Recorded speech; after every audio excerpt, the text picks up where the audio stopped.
ఆలస్యంగా వచ్చిన ఫీల్ అవుతున్నట్టున్నారు. ఇటు మరీ ఏడుపు కట్టాడు. నిశ్చితార్థాన్ని నేను రాకపోతే నువ్వు ఇలాగ ఏడుతావు నా సీన్ గడితో ముందే చెప్పాను సినా. అర్థం ఏం చేయడో తెలుసా, విశాఖ టికెట్ తీసి గోదావరి ఎక్కించాడు నన్ను. గుడి దాకా బాగానే వచ్చాను, అక్కడ టీసీ గడు పీగట్టు బయటకి గంటాడు. ఒరే మా బేబీ నిశ్చితార్థం రా అని చెప్తున్నా ఎండేండి సిన్ అన్నాడు. ఏదో ఓట నువ్వుని అంత వివరంగా చెప్తున్న తర్వాత కూడా అలా చూస్తామంటే ఎదిగామే పిన్నే.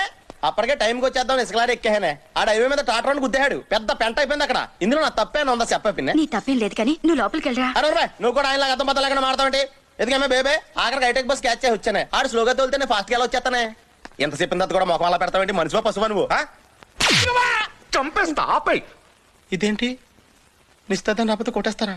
ఎక్కడ ఉందా ఇది? మాట్లాడంటే నిశ్చితార్థం ఆగిపోయింది చాలా. ఇటు పైకి ఎదవలాగా అంటారు కానీ సెంటిమెంట్స్ ఎక్కువ. ఎంత పని చేసి వచ్చినానా, నేను రాలేదని నిశ్చితార్థం ఆపేసావా? ఎంత అభిమానం ఉంటే మాత్రం ఒక్క క్వార్టర్ రాలేదని పోలింగ్ పోస్ట్ పోన్ చేసుకుంటావా? మూర్ఖత్వం కాకపోతే ఈ మధ్య నువ్వు చాలా దైత్యంగా బిహేవ్ చేస్తున్నావు టాకో.